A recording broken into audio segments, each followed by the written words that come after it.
everyone is different. And that's especially true when you're working with people from different backgrounds, like ethnic backgrounds, different countries, just because the culture is different.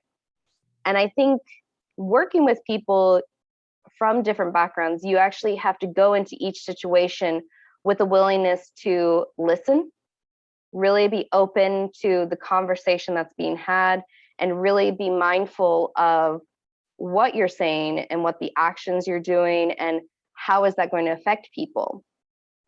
And another thing too is just because you've said something, that doesn't mean it was understood the way that you wanted it to be.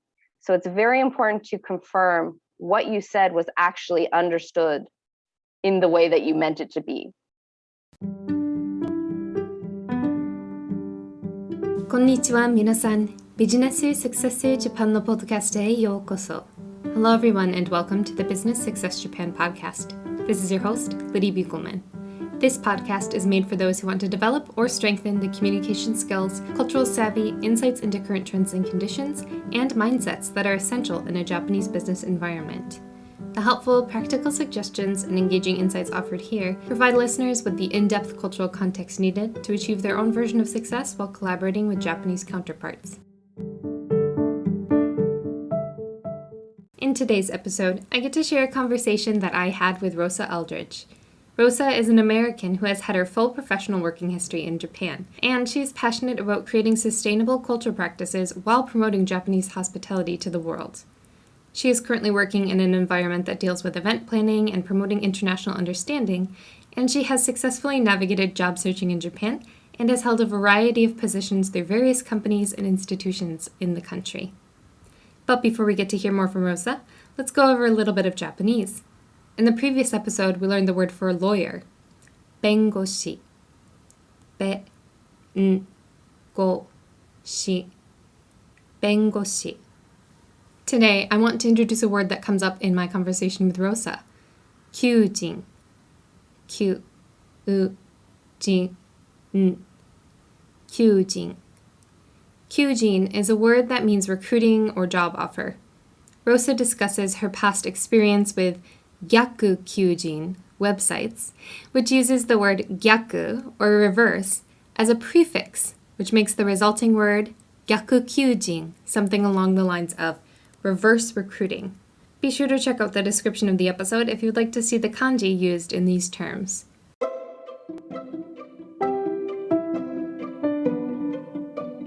Before we get into the interview, I wanted to take a quick moment to highlight 3 ways you as a listener can support the podcast if you want to keep it going. If you haven't already, please go ahead and follow or subscribe on whatever platform you're using, and consider leaving a review if you're on Apple Podcasts to help the podcast reach new listeners who could benefit from the information shared here. If you have a favorite episode, please go ahead and share it with a friend or colleague who you think would enjoy it. And if you would like to help make sure I stay well caffeinated enough to keep putting together these podcasts, you can also provide financial support at the podcast's new Ko-fi page. You can donate once or even monthly, and every bit goes a long way. You can find the link to do so in the description of the episode. Thanks so much in advance, and let's get into today's conversation. Hello, my name is Rosa Aldridge. I am from Ohio State in the United States of America, but I'm currently here in Tokyo, Japan. And can you tell us a little bit more about your history with Japan?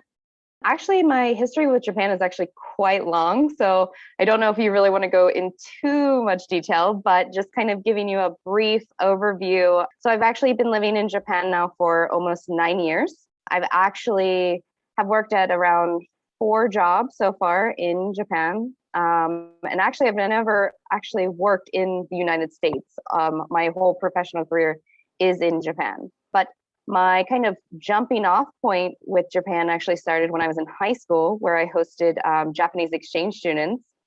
And that kind of, how can I say, experience actually helped me really to kind of find my career path. And I know that's really hard for a lot of people when they're just starting out, you know, in high school, and like, what do you really want to do with your future? And I was very fortunate to have an exchange student who, you know, after the experience, I just felt like, man, if I could speak Japanese, I could probably help other people have really good experiences abroad and just kind of be that bridge in between. I know that's a little cliche to say, but that's really kind of what set me off on trying to learn Japanese and getting to Japan. Perfect. So you mentioned that you've had 4 jobs in Japan, but could you tell us a little bit more about what you're doing now? Yes. So right now I'm actually working at a company called Happoen. It is traditionally a wedding and MICE event venue. We also have a 400-year-old Japanese garden, but in my particular case, now I'm technically the global communications manager. Just last week, our team name actually just changed. Originally, it was promotion and marketing, but from this new quarter, our kind of team names have all changed. So now I'm in charge of global communications. And what my team actually does is handle all of the translations for the company. We also make short videos for promotional purposes, whether it's introducing staff, events, or even projects that the company is currently undertaking. That's just to name a few.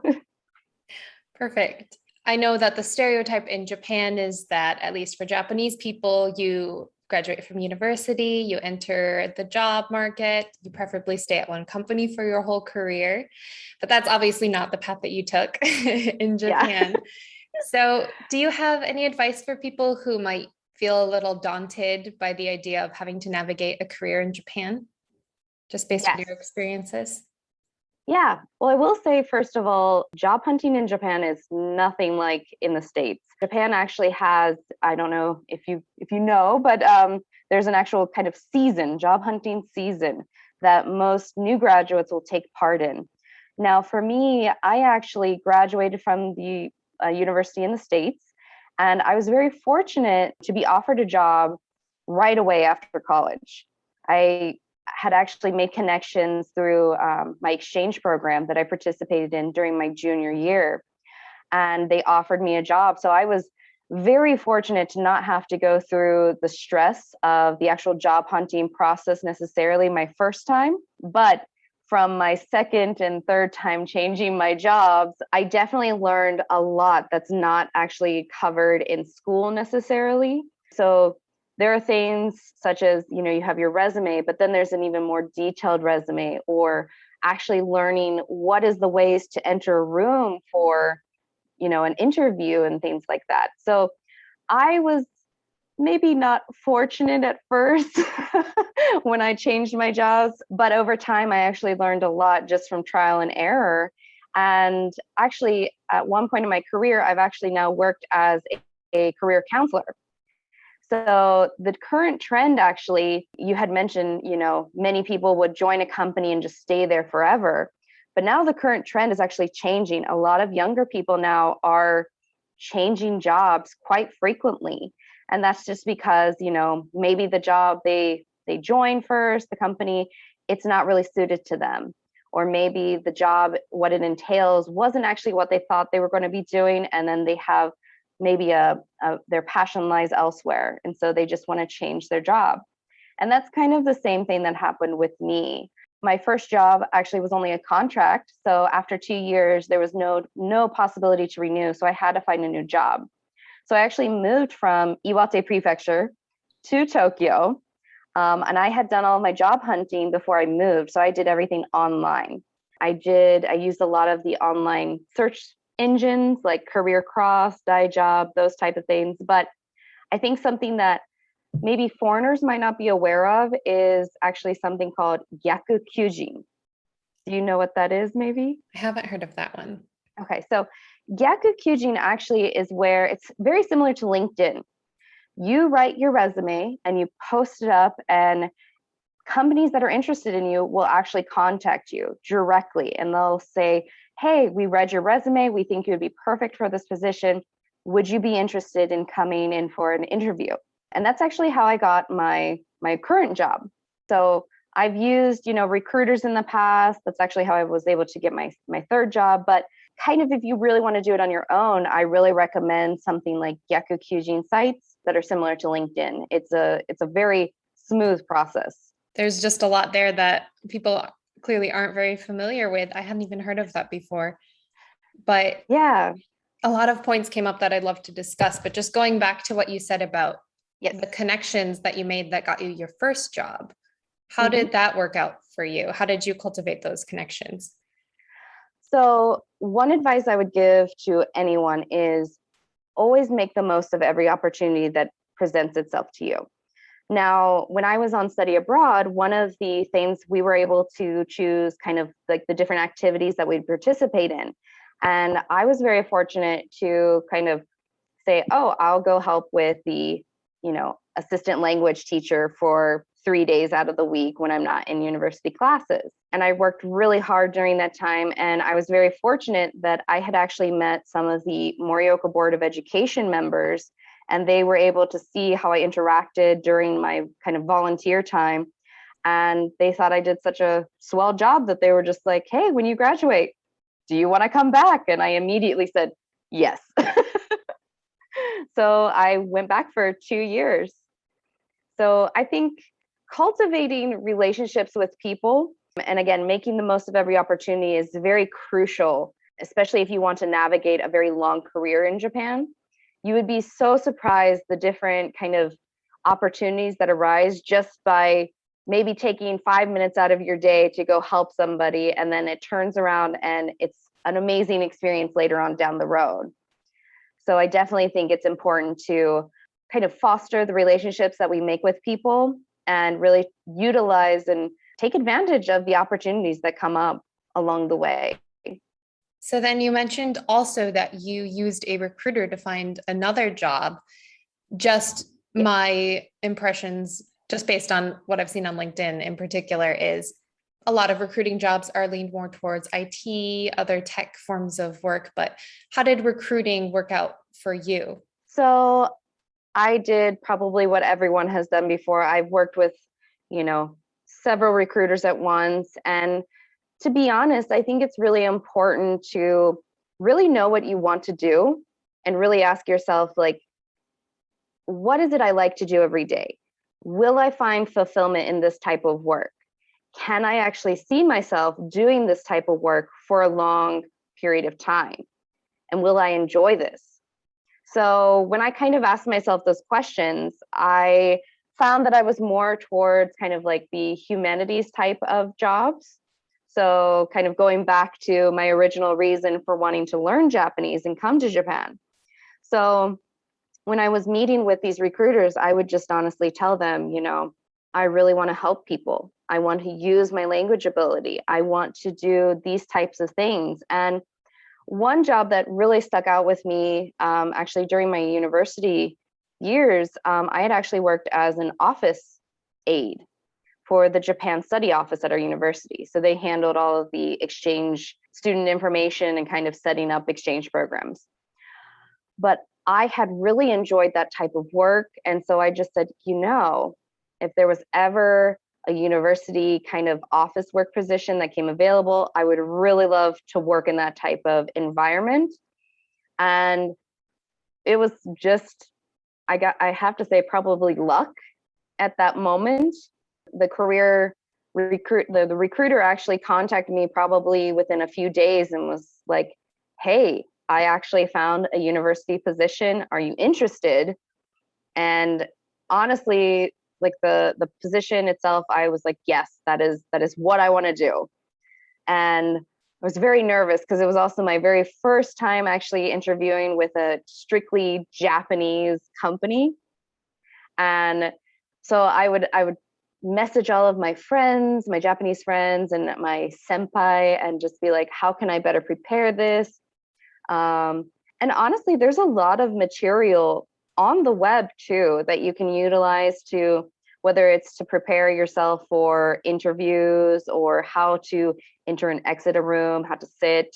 So I really recommend that for people that are thinking to kind of take on interviews and job hunting in Japan, to really utilize those online resources if they don't have kind of connections in Japan already where they can ask these questions. But I was very fortunate. Truly, I don't think I worked with the recruiter that long, because after we had the interview and it just immediately went through. And so I was very fortunate to just kind of almost fall or happen upon that position. So it worked out for me very well. Right. Things tend to line up when you're well prepared. So Yes. yeah, thanks for sharing that experience. I think that will Yeah. make it a little bit less intimidating for people who are hoping to switch jobs in Japan. Yeah. And just the final thing I wanted to touch on was the website you brought up. What was your experience working on that platform? So the gya-ku website. Mhm. So the gya-ku website, honestly, it was just like filling out LinkedIn. Everything's really straightforward. It's very easy to navigate and manage. You just open up, hit edit, fill in all the information, and it also gives you examples of how to write things. So if you're not exactly sure, like for example, your strengths and weaknesses. So it'll say like, please fill out this box with your strength. And it'll say your strengths could be like this, like you have strong public speaking skills, or, so write upon that and give more details. So it actually gives you kind of like helpful hints along the way as you're filling out the form. And as soon as I, hit save and make the profile live, within a few days, I had actually tons of requests from companies. But again, just because you get a ton of, requests from companies, it might not actually be what you want to do. So if that's the case, don't give up. Have hope. Have hope in that something that will fit you is going to appear at some point. And even if you're using the gya-ku sites, I really recommend using a wide variety of different sites to kind of find, not only waiting for companies, but also for you to take action to find something that's going to fit your kind of needs or your kind of desired career path. I just can't believe I wasn't aware of that website I have before, but I'll be sure to link that up in the description of the episode so the listeners can find it as well. Wonderful. Thank you for digging a little bit deeper into those things, even though I didn't warn you about that ahead of time. No problem. No problem. If I'm talking too much, just let me know. No, it's perfect. So just speaking a little bit to your career, do you have any advice for people to maybe know ahead of time if a specific company or a job will be a good fit for them? Okay, so that kind of goes back to what I said earlier, really kind of deciding what you want in your career. So for me, the way that I did this was I had a goal, and I really thought for any time I was thinking to change a job, is this the right step for me? And so I would kind of analyze it, doing the pros and cons, and, really decide, is this the best step for me? And, it was. For me, in my case, it was positive for me to change jobs. So I think whenever you're starting your journey for finding a career in Japan, I think it's best to start with yourself first and then start with the company. So the way that you can find out whether or not this company really aligns with what your goals are or really your career path in the future is first look at the website of the company that you're interested in. Definitely have to do that. Take a look at their mission statements and really see what are the past activities or events that these companies have done. Another thing that you can do too is, like in the States, we have a website called Glassdoor. In Japan, they have similar websites. So you can actually look up kind of like the reviews from past employees of those companies. Now, it is important to note that sometimes there will be negative, most likely the negative will outweigh the good, but that should not deter you from actually taking a step to, if you think that company is really the path that you need to take, don't let what the negative comments say affect your decision too much. The reason I say this is because everyone is different. The way that we handle situations will be different. Your breaking point and another person's breaking point is going to be two different levels. Our stress, kind of the way that we handle stress, is also different. And the way that we communicate is also very different. I feel like as an American, especially in a Japanese company, I speak up a lot more than my Japanese counterparts. I will bring up issues that I see, and I will provide ways that I think that we can fix them. Where I have coworkers that might not say anything and they might just suffer in silence. So whenever you're looking at these reviews, you have to take it almost with a grain of salt and really read between the lines. What is the actual issue? And is that something that you think that you can handle or not? Another thing that you can do too is, just because you've joined a company doesn't mean that you are signed up to work at that company for life. So let's say you joined a company, but right away, it's not for you. And I've actually had that experience before. I left a company after 8 months of working there. And that's okay. It is totally acceptable to leave if the situation is not working out or if it's not really the best situation for you. So I think that's really important whenever you're considering joining a company or leaving a company. You get to decide whether to stay or whether to go, to leave. So I think that's something that most people kind of forget about when they're actually thinking about this process. Especially if you're a younger professional, or I feel like it's a little bit easier to get the sense that you're trapped in a job if you're abroad as well. You feel a little bit more constrained in some ways. So it's definitely a great reminder for people listening. Yes, you can leave. To leave.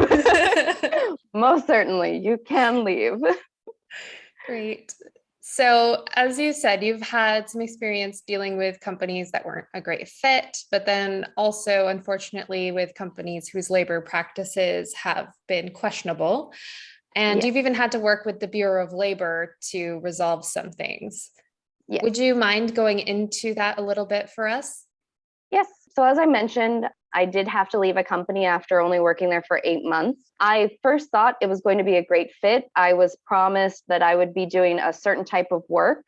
But then when I got there, they told me, oh, we actually need you to do kind of training in a different location.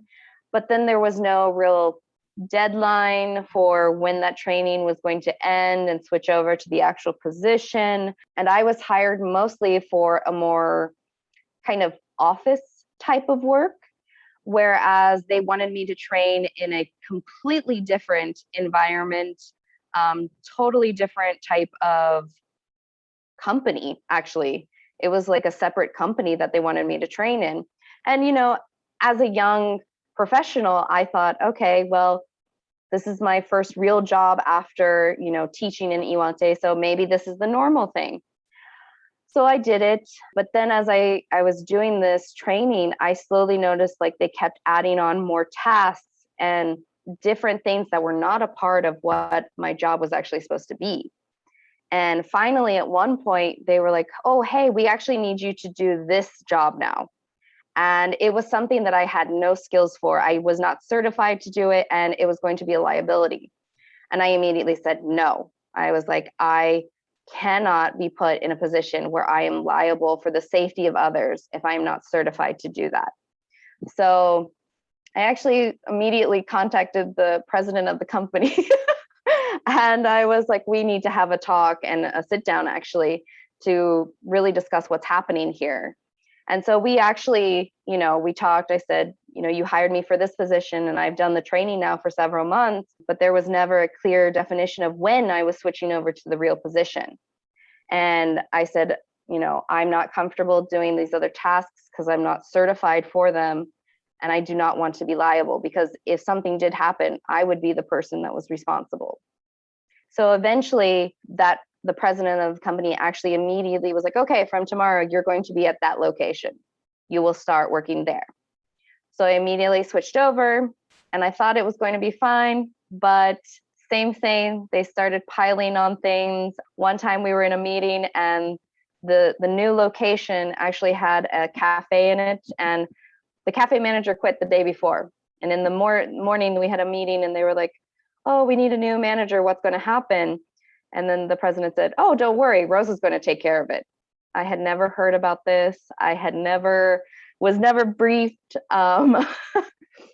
And same thing, they started adding on more and more. And again, I was told I needed to do something that I was not certified to do. And the breaking point for me, actually, because I had been very teetering back and forth, I think I'm going to have to go. I actually had went back to America to visit my family, and unfortunately my aunt passed away suddenly. As soon as I actually arrived in America, I got off the plane and my family was like, we have to go to Georgia now. So we drove. After a 16-hour flight, I had to get in the car and we drove another 8 to 12 hours to Georgia. So the thing though was my company, when I contacted them and I explained the situation, my family member has died unexpectedly, and my family, unfortunately, we actually had to take care of it. My aunt's children were not able to do it, so my family, my mother and my grandmother and I, had to take care of everything. And I explained this to my company and I said, is there any way that I can get a few extra days, because my flight is the day of the funeral service? And they said, no, you have to come back.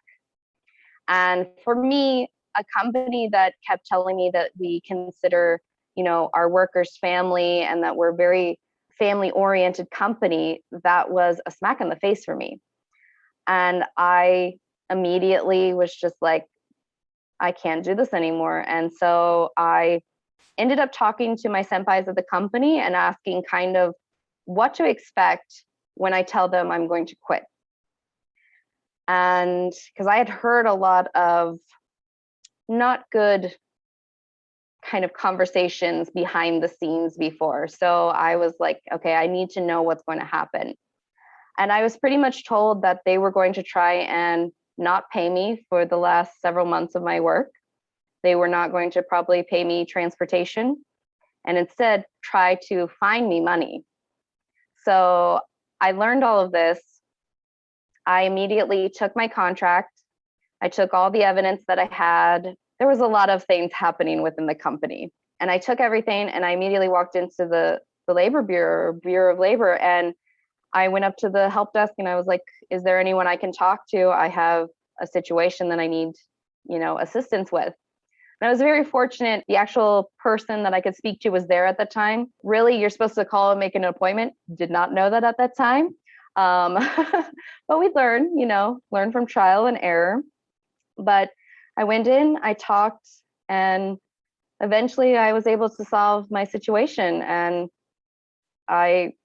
honestly, that was probably the best decision, was to go to the Labor Bureau. And I think that's another thing too, as a foreigner living and working in Japan, a lot of people probably don't know that you can get help. You can ask, is this correct? Is this really okay? Because there are some things that are not okay. But as a young professional, you might not know that that's actually not acceptable in Japan either. So I think that's a big thing too, is just knowing that's available and that you can get help from, outside entities, I guess you could say, is very important to know. Because you hear a lot of stories about people just kind of putting up with that sort of thing until they've already well past their breaking point, and then they just, to put it lightly, they just blow things up and everything gets out of control. But if you can calmly prepare yourself, get organized, be strategic about it, it sounds like there are plenty of resources available to deal with things well, which is great to know. Are there any other things you think people should know about working with the Bureau of Labor in Japan? Anything you can think of off the top of your head? One thing I would say is, you might be worried that by going to the Labor Bureau, it's automatically going to inform the company. That's not the case. Kind of the process that happens actually is you will talk with the main person, the person that's in charge of that section. They will introduce you to kind of like a detective. And the detective will actually go through your kind of like evidence that you have and your contract and everything that you provide them. And they will highlight and they will tell you, actually, this is illegal. This is illegal. This is not okay. And then they will actually tell you at the end of your meeting, here are the steps you can take. One, we can either sue the company and take action against them and they will be fined. Two, you can try and approach them and resolve it yourself. And if not, we will step in. Third, you can do nothing. And we can also wait to hear from you. So in my case, I was very worried that by me talking to the Labor Bureau, that they would immediately talk to the company and that I could face kind of almost like power harassment or something in the workplace. So I was very worried about that. And I expressed my concerns to the Labor Bureau people, and they said, no worries, we will just wait for you to give us the green light.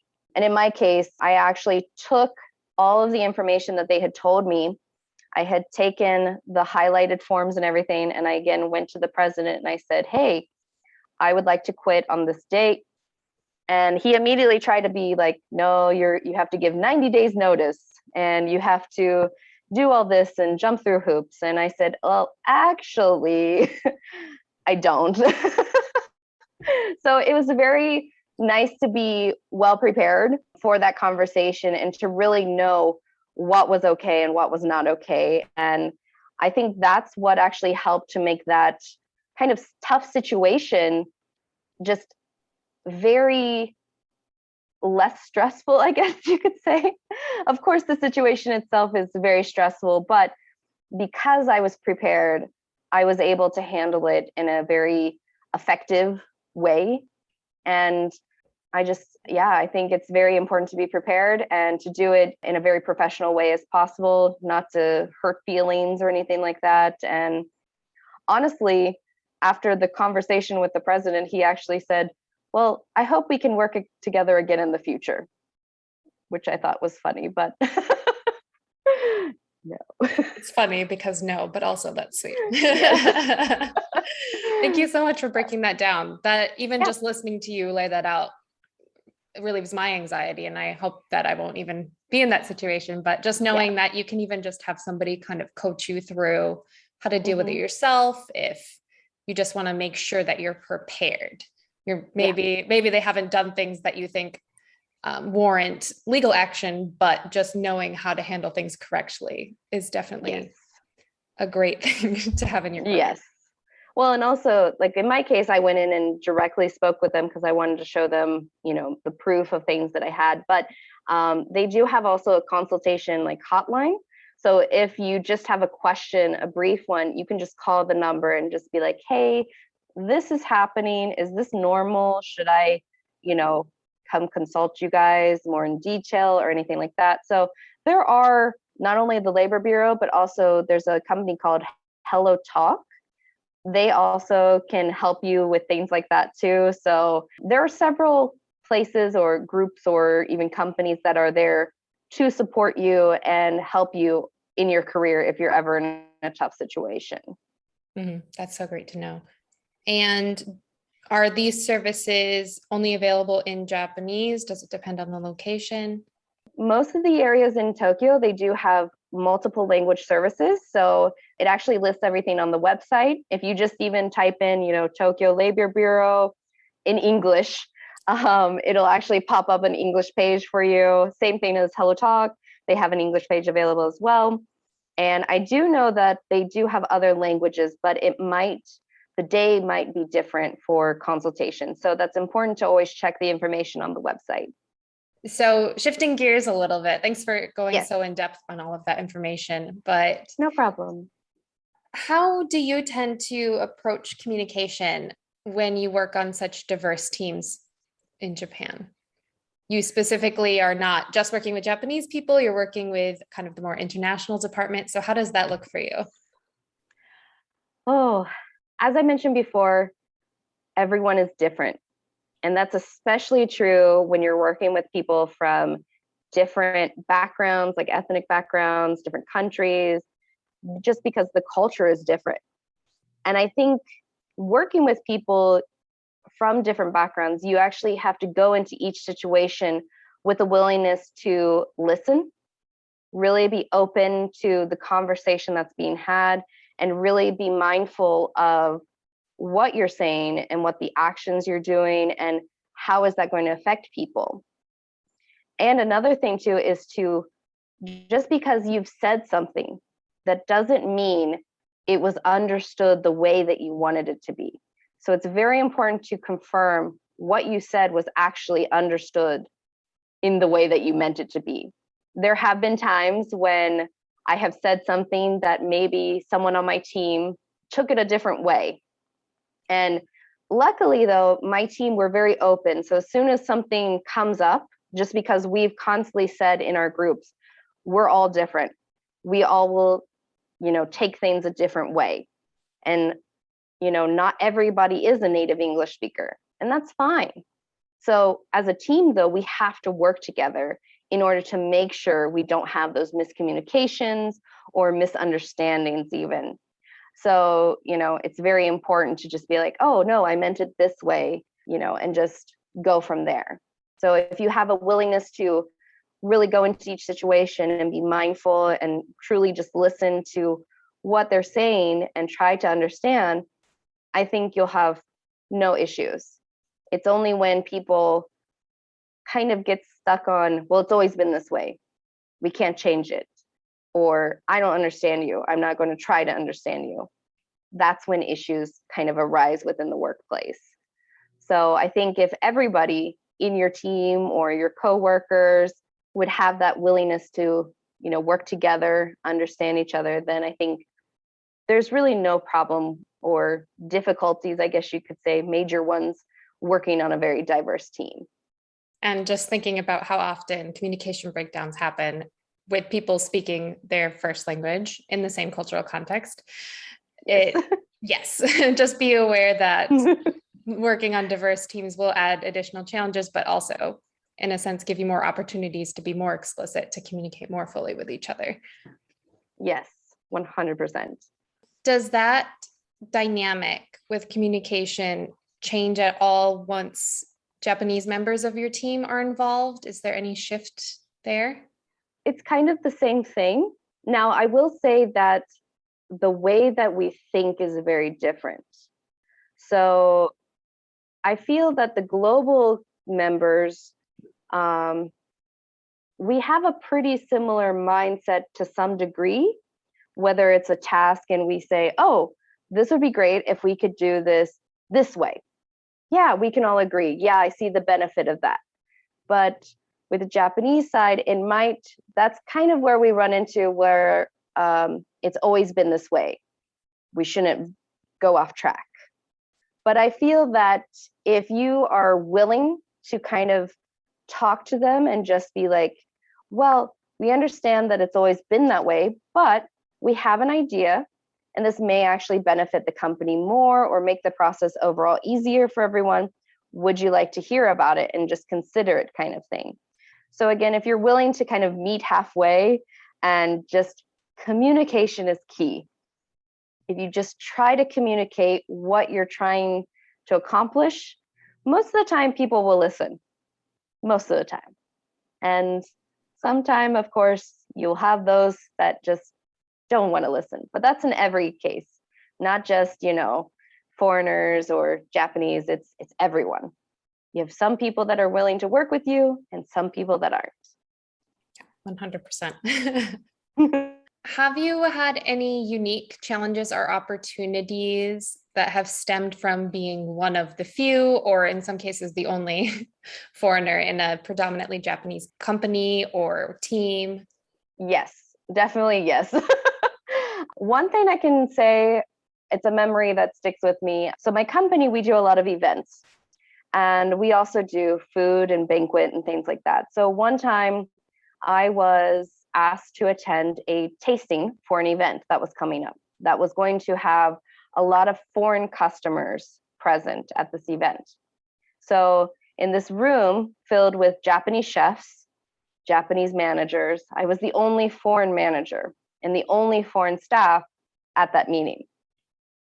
So immediately, because this event was more towards a foreign audience, the kind of head person of that event immediately said, Rosa, you taste everything and tell us your opinion. So all of these chefs are watching me try food and, oh, that's a little funky, or, oh, that's too sweet, or, oh, that's too salty, and try to give them the best advice that I could, which is, very hard sometimes, especially if you don't have a background in, the culinary arts. In that case, I felt very fortunate to be able to kind of be that kind of person that could give some insight to what foreigners might like or might not like, and just to give them the best advice that I could in order to make sure that the audience would actually enjoy the meals that they're putting out. So yes, there are definitely times when I am put in a kind of position where I'm picked out of the crowd in order to kind of have my voice heard over others.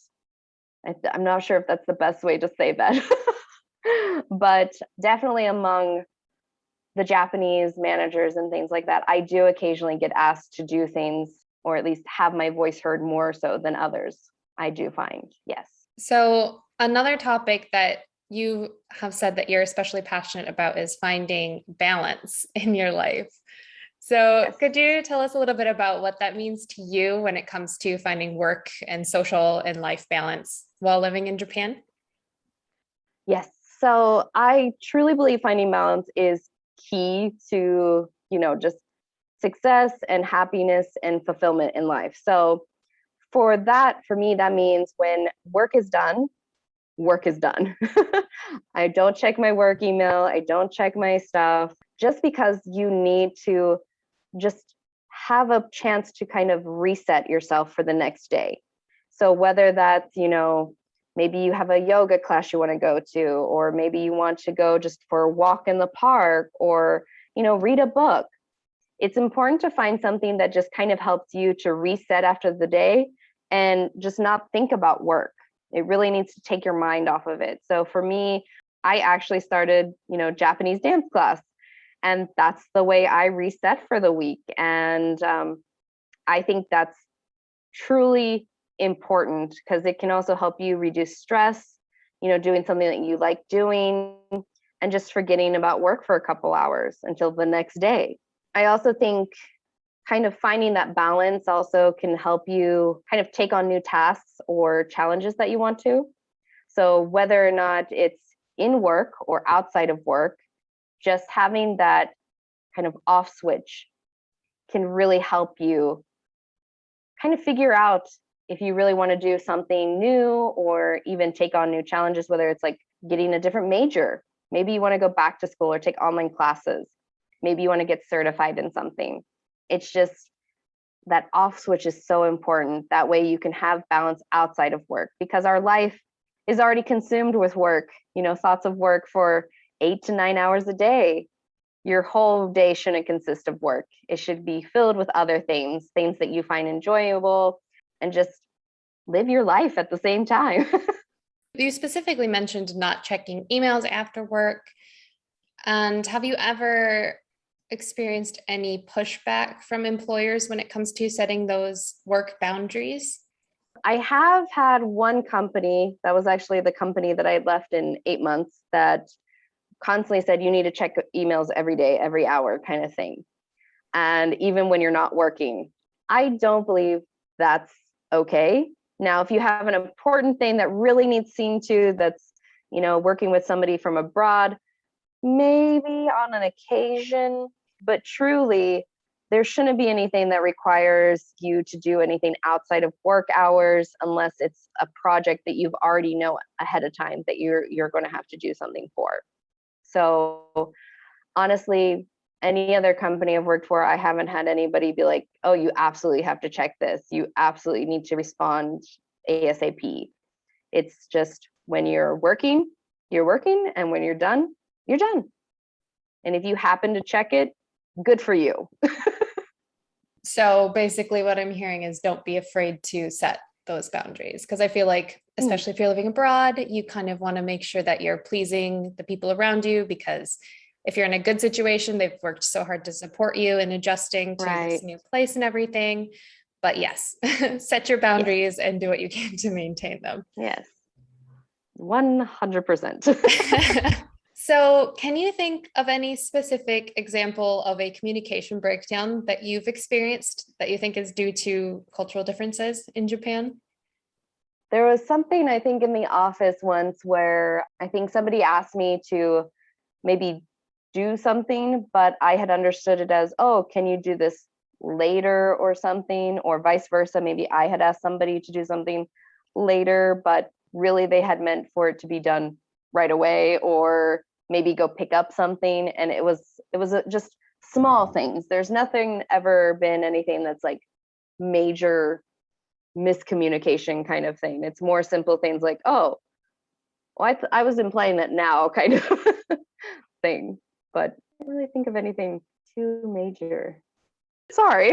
No, that's great. It's great to hear that it's not always just going to be struggles, because sometimes it gets framed as, oh, you'll face all of these obstacles in Japan that you'll just have to keep fighting through the whole time. It's like, no, it's not the case if you're open to learning and growing while you're in Japan.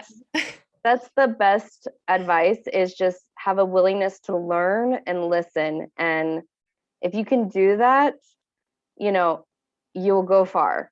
And you won't have as many obstacles, you won't have so much stress. And I think something also that really will help you too is like wherever you're working, try to build up kind of like the camaraderie with your coworkers, really get to know them, invest your time into them, and create friendships. But again, have those boundaries. Yes, and maintain them. Yes, and maintain them. So if you were speaking with somebody who is going to go to Japan for business and they could really only know one thing about the country or its culture ahead of time, what would you choose for them to learn? Listen more than speak is what I would say.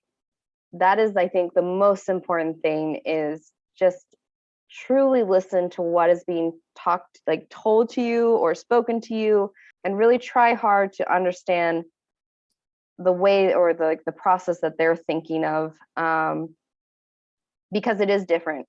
It will be different than what you're used to. I think also, just as a add-on to that too, you might want to try speaking Japanese to them, just, konnichiwa or, arigato. And people will appreciate that. They will feel very thankful that you're trying to communicate to them in their own language. But don't be upset if people turn around and immediately speak to you in English. They too are trying to make you feel comfortable. And maybe Japanese isn't your second language, or maybe it's just, something you might struggle with. So don't feel upset if they immediately turn around and speak to you in English, because they're trying to meet you halfway. So if you just try to meet people halfway, you will go far in Japan. So I've really enjoyed this conversation. It was great to get to hear more about your experiences and dig into more specific tools and ideas that people can work with while establishing themselves in Japan. But are there any questions you wish I had asked you? Anything we didn't go as deep into as you would like? Anything that comes to mind? Don't really think so. We covered quite a bit of topics. Is there any, for me, I can't think of anything off of the top of my head. You've definitely given my listeners plenty to think about and learn more about after this conversation. So thank you so much for your time today. Yes, no problem. Thanks for having me. And I know we talked about a lot of kind of deep things, but I really want to encourage people to, take the step, if Japan is for you, to really take that step and come here and try it out. I know we talked about a lot of kind of deep things, but it's not all bad. There is tons of good here. There are great people to work with. And it's just, again, finding the thing that makes you happy and, find fulfillment in what you're doing. And there's nothing better than that if you can do that every day. Well, thanks so much. Have a great rest of your day.